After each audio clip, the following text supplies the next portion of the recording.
Yes. Hello? Yes, this is Jackie speaking. Hi, my name is Tony, and this is Every Frame a Painting. Some filmmakers can do action, others can do comedy, but for 40 years, the master of combining them has been Jackie Chan. These days, there's a lot of movies that combine funny scenes with fight scenes. But even when the movie's good, the comedy and action seem to be two different directors and two different styles. And that's why Jackie's so interesting. In his style, action is comedy, and his work shows that the same filmmaking principles apply, whether you're trying to be funny or kick ass. So let's dive in. If you'd like to see the names of the films as I'm talking, press the CC button below. Ready? Let's go. So, how does Jackie create action that is also funny? First off, he gives himself a disadvantage. No matter what film, Jackie always starts beneath his opponents. He has no shoes, he's handcuffed, he has a bomb in his mouth. From this point, he has to fight his way back to the top.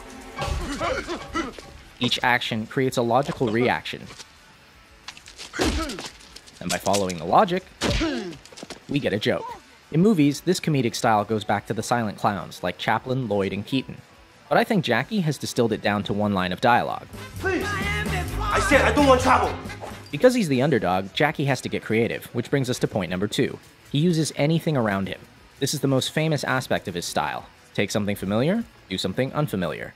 I've seen him fight with chairs, dresses, chopsticks, keyboards, Legos, refrigerators, and of course,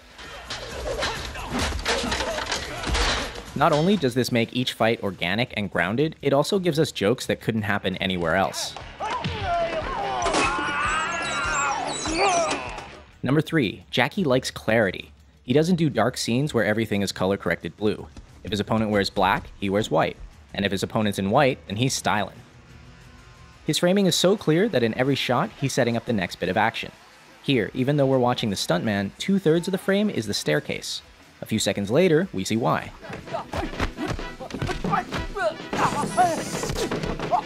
He keeps things clear by rarely using handheld or dolly moves. Like an American movie, you can see there's a lot of movement.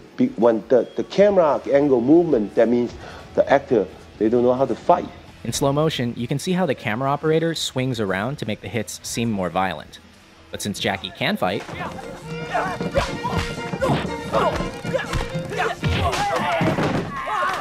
I never move my camera. Always steady, wide angle. Let him see I jumping down, I do the flat, I do the fall. When you shoot this way, everything looks more impressive because action and reaction are in the same frame. Notice how you can always see Jackie, the car, and the wall at the same time. But a similar stunt from Rush Hour 3 never includes all of the elements in the same shot, and it doesn't work. The same principle applies to comedy. This shot, directed by Sammo Hung, shows us the punch, the bad guy's face, and Jackie's face all in one. Now check out the same gag in Shanghai Noon. Here, action and reaction are separate shots. It kinda works, but not nearly as well. Why don't more directors do this? Because of number 5. They don't have enough time. Jackie is a perfectionist, willing to do as many takes as necessary to get it right. And in Hong Kong, he's supported by the studio, which gives him months to shoot a fight.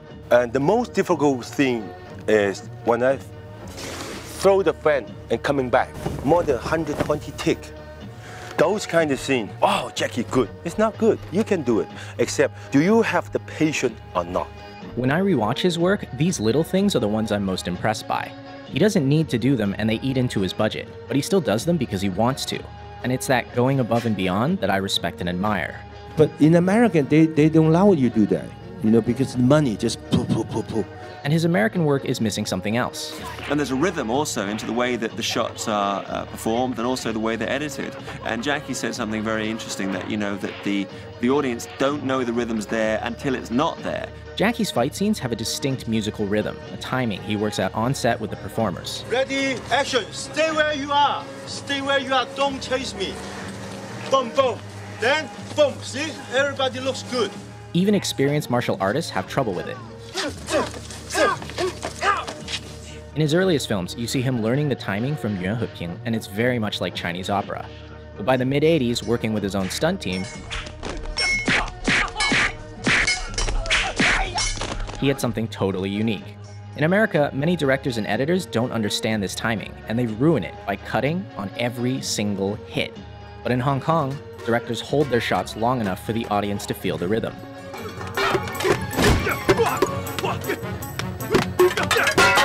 The most important part is editing.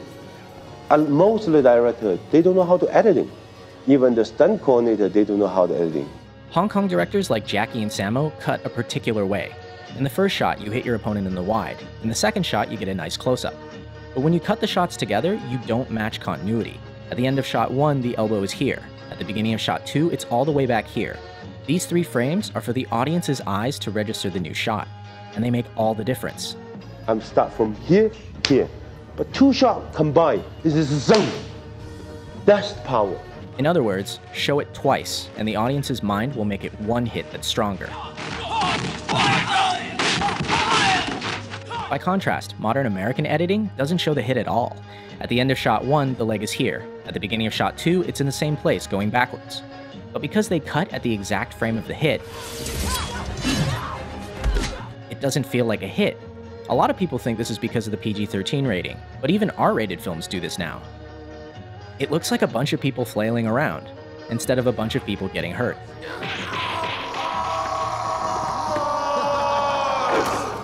Ouch! Which brings us to number 8, pain. Unlike a lot of action stars who try to look invincible, Jackie gets hurt. A lot. Half the fun of his work is that not only are the stunts impressive,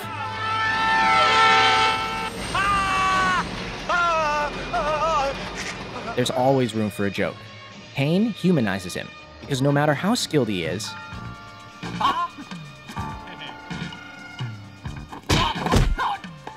he still gets smacked in the face. In fact, Jackie's face may actually be his greatest asset. Many times the look he gives is all it takes to sell a joke, like when he does an entire fight holding a chicken. Or dressed as Chun-Li.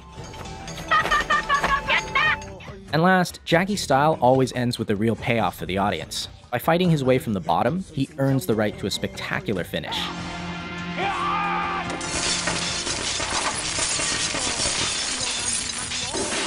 He doesn't win because he's a better fighter, he wins because he doesn't give up. This relentlessness makes many of his finales really impressive and really funny. And it's in direct contrast to a lot of his American work, where bad guys are defeated because someone shoots them.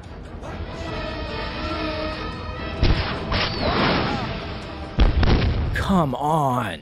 But most of all, I think Jackie's style proves something. Action and comedy aren't that different. In both genres, we want to see our best performers. And I think a lot of modern action directors are failing completely. These actors are skilled artists, some of the best in the world. Why are the directors so unskilled? Why am I paying money to not see the action? Whatever you do the best you can, because the film live forever. No, because you know that they're raining and the actor don't have time. I said, would you go to every theater to tell the audience? No, the audience see on the theater, good movie, bad movie, that's all. Exactly. This work will last. And on that note, I leave you with the greatest death scene in film history.